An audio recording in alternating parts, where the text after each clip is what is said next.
Diascofoot, miroir du football de la diaspora congolaise.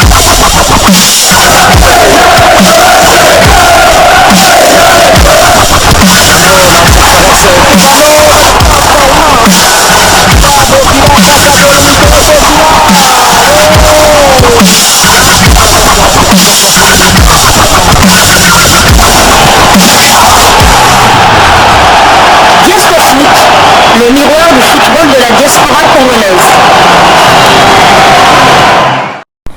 Vous êtes sur Diascofoot, le miroir du football de la diaspora congolaise.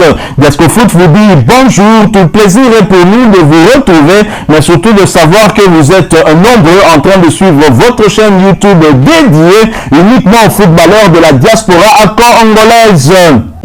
C'est l'heure de partager avec vous quelques news que nous avons pu récolter pour vous, des news concernant la tanière des léopards de la République démocratique du Congo. Tic-tac, nous nous approchons de la date fatidique du 9 septembre où les léopards seront aux prises au crocodile du Nil soudanais pour le compte de la 6e et dernière journée des éliminatoires de la CAN Côte d'Ivoire 2023. Le rassemblement des léopards était prévu pour le 4 septembre, donc ce lundi. Il y a déjà certains des internationaux congolais qui ont rejoint Kinshasa, la capitale. Voici les noms des léopards qui sont arrivés à Kinshasa hier dimanche 3 septembre dans la soirée. En prévision de la rencontre de la 6e et dernière journée des éliminatoires de la Coupe d'Afrique des Nations Côte d'Ivoire 2023 entre les léopards de la RDC, les crocodiles du Nil du Soudan, logés dans le groupe I, et match prévu le 9 septembre prochain, soit le samedi prochain au stade des Martyrs de Kinshasa. Le rassemblement des joueurs congolais convoqués a débuté à Kinshasa hier dimanche 3 septembre dans la soirée avec l'arrivée du premier groupe. Voici par ailleurs les noms des léopards convoqués par le sélectionneur national Sébastien Desabre qui sont déjà présents dans la tanière.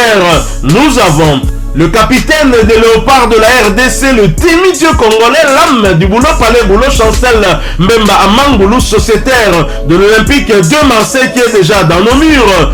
Il y a également Samuel Moutoussami, lui également évolue du côté de la Ligue 1 française dans l'équipe du FC Nantes.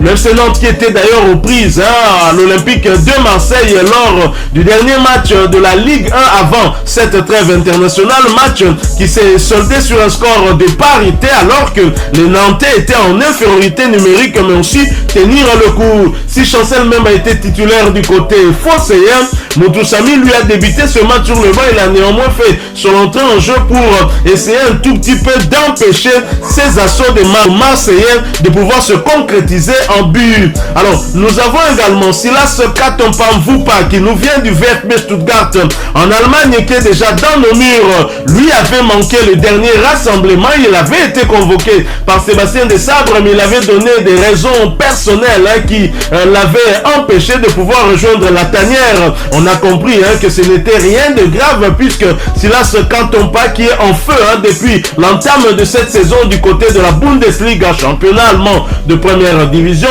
est bien arrivé. Cela ne m'étonnerait pas que Silas Katompa soit titularisé pour ce match parce qu'il est très en forme depuis le début de cette saison. Nous avons aussi William Balikwisha, l'un des deux internationaux congolais qui évolue du côté du Standard de Liège.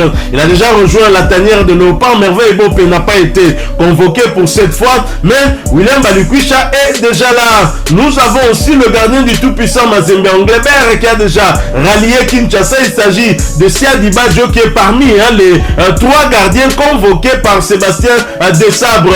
On parle aussi d'Arthur Maswaku qui serait dans nos murs, mais on le sait, Arthur Maswaku n'a pas pris part au dernier match de son équipe Besiktas pour cause de blessure. Il est donc indisponible normalement. Il ne devrait pas être aligné. C'est d'ailleurs pour cette raison que Sébastien Desabre avait appelé le latéral gauche du KRC Genk, Joris Kayembe, qui va bientôt rejoindre la tanière. Donc voilà les léopards qui sont déjà dans nos murs, qui sont bien arrivés. Ils sont au nombre de 6. Voici par ailleurs le reste du programme pour le reste du groupe qui doit arriver dans les prochaines heures. Je l'ai dit, dimanche 3 septembre, arrivée du premier groupe foot dans la soirée, c'est fait. Ce lundi 4 septembre, arrivée du deuxième groupe à midi et ensuite arrivée du dernier groupe dans la soirée. Les Léopards vont donc boucler leur rassemblement ce lundi soir ici à Kinshasa pour ce match qui va se jouer le samedi prochain. Alors, parmi les Léopards qui sont attendus d'ici quelques heures, qui sont déjà pratiquement dans nos murs, il y a le gardien international congolais de Rodez, vous l'avez compris, Lionel Passinzaou, qui est déjà dans les airs direction Kinshasa. Il arrive à 12h heure de Kinshasa, bien évidemment. Lionel Passinzaou qui a un tout petit peu du mal du côté de Rodez avec 6 buts encaissés en 5 rencontres. Il reste néanmoins le dernier rempart pour les Léopards de la RDC. Il devrait être titularisé. Il a du temps de jeu, certes, avec son équipe ça marche un peu moins, mais lui-même pour la sélection RD congolaise, il va bénéficier, je n'en doute pas, de la confiance du sélectionneur manager Sébastien Desabre. Alors, puisque le premier groupe est déjà arrivé, voici alors le programme prévu pour ce lundi. 12h15 déjeuner, 15h medical room, 16h départ bus, 17h groupe entraînement Stade des Martyrs, 19h groupe gym. Là nous sommes à l'hôtel là où les Léopards sont logés. 20h30 dîner, 21h30 medical room et 22h30 chambre. Tous les Léopards seront présents à Kinshasa dans la soirée d'aujourd'hui et l'entraînement de demain se fera très certainement avec l'effectif au très grand complet. Et pour rappel, les Fauves congolais sont premiers du groupe I avec 9 points, suivis de la Mauritanie qui compte 7 points et du Gabon 3e 7 points également. Mais le Gabon a un bien mauvais goal différence par rapport à la Mauritanie et notre adversaire du week-end prochain, les Crocodiles du Nil du Soudan, occupe la dernière place avec 6 points. Les Léopards n'ont besoin que d'un petit point pour se qualifier pour cette CAN qui va avoir lieu en Côte d'Ivoire. Il se peut même qu'en cas de défaite, nous soyons quand même du voyage pour la Côte d'Ivoire, mais dans ce cas il nous faudra sortir nos calculettes et jeter un coup d'œil sur l'autre rencontre de notre groupe qui va opposer les Panthères du Gabon au Mourabitoun mauritanien à Nouakchott. En cas de nul entre les deux équipes, nous serons d'office qualifiés quelle que soit l'issue de notre rencontre ici au Stade des Martyrs. Tout avait pourtant mal commencé avec 2 revers consécutifs qui avait tout chamboulé pour les Léopards de la RDC. Nous avait même relégué à la dernière place de notre groupe. À quelque chose malheureux, bon, dit-on, ces 2 revers ont permis l'arrivée du technicien français Sébastien Desabre à la tête du staff technique. Une arrivée salutaire qui finalement a réveillé nos Fauves qui occupent aujourd'hui la première place de ce groupe et qui sont en passe de se qualifier. Et dans ce groupe, l'équipe qui est en meilleure position et qui est bien disposée à pouvoir obtenir sa qualification même avec un petit point, c'est bien la République démocratique du Congo et nous sommes très contents. Alors notre prochain adversaire, vous le savez, c'est le Soudan, et le Soudan qui ne perd pas du temps non plus, qui se prépare du côté du Maroc. Les Crocodiles du Nil soudanais, vous le savez, avec des problèmes dans leur pays, un pays qui est en guerre, ils sont donc obligés de se préparer loin de leur terre. Ils sont au Maroc pour préparer ce match de la 6e et dernière journée. Les Soudanais qui prennent cette rencontre très au sérieux et qu'ils savent qu'ils ont une carte à jouer, puisque dans notre groupe, aucune des 4 équipes n'est assurée de la qualification. Il faudra donc batailler dur jusqu'au coup de sifflet final. Et les Soudanais savent qu'en cas de victoire, ils auront à coup sûr leur ticket qualificatif pour la prochaine CAN qui va avoir lieu du côté de la Côte d'Ivoire. Et voilà pourquoi ils se préparent du côté du Maroc au royaume chérifien. En même temps, l'équipe phare du Soudan, Al Hilal, s'y trouve également dirigée d'ailleurs par le technicien congolais Jean-Florent Ibenge Kwanga. Je me pose la question de savoir si cette équipe nationale du Soudan ne sera pas composée à majorité de cette équipe d'Al Hilal qui a quand même quelques minutes dans les jambes, puisque cette équipe a joué plusieurs matchs amicaux du côté du Maroc et ne sera pas du tout ridicule si